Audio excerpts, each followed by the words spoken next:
Miqtë e mi, një lajm I kopshëm, shumë I trisht, erdhi sot nga Serbia. Aty lajmërohen se një konsullat serbe do hapej në Shkodër dhe në mënyrë reciproke një shqiptare do hapej në Bujanovc, në luginën e Preshevës. Nëse një gjë e tillë vërtetohet dhe prandohet nga Ministria jone e Jashtme, sigurisht do ishte një thik mbas shpinën e vëllezërve tanë në Kosovë, vëllezërve shqiptarë të cilët akoma janë në gjendje lufte me Serbinë, pasi dimë që Serbia nuk e njeh dhe sot e kësaj dite Kosovën si një shtet I pavarur. Por do ishte një thik mbas shpinën edhe të gjithë atyre që kanë vuajtur gjatë pushtimit serb në Shkodër në vitin 1912-1913.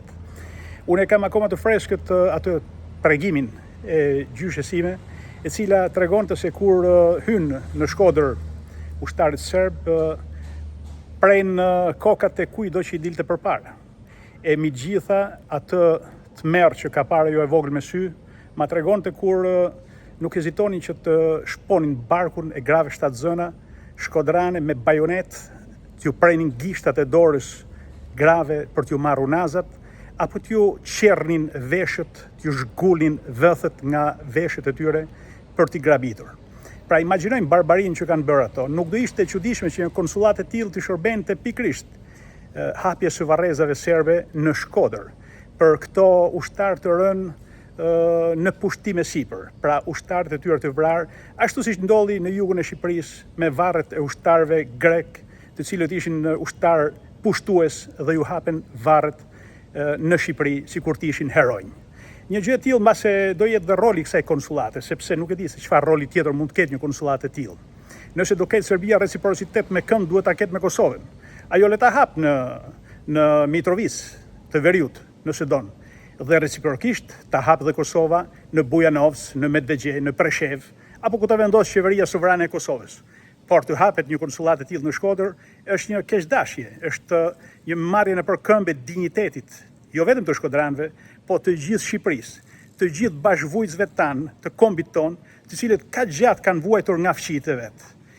Kjo nuk është një politikë që duhet ndjekur. Kjo është një shitje për të një mitën herë e interesave të kombit tonë.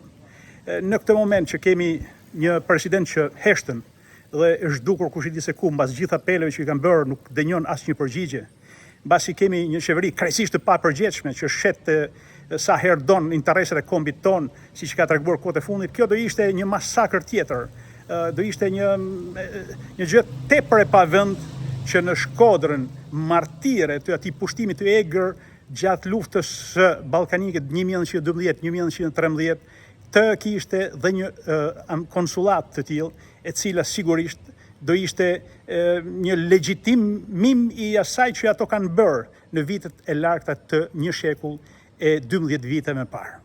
Ndaj I bëj thirrje kujdo që ka bon sens, kujdo që ka adhetari, në qoftë se në dejet e kujdo në Shqipëri ka mbetur akoma një çik gjak shqiptari ndër ato përsërisht që drejtojnë Shqipërinë, le të ngrihen dhe t'i thojnë jo, një shitje për një mitën herë të interesave të kombit tonë.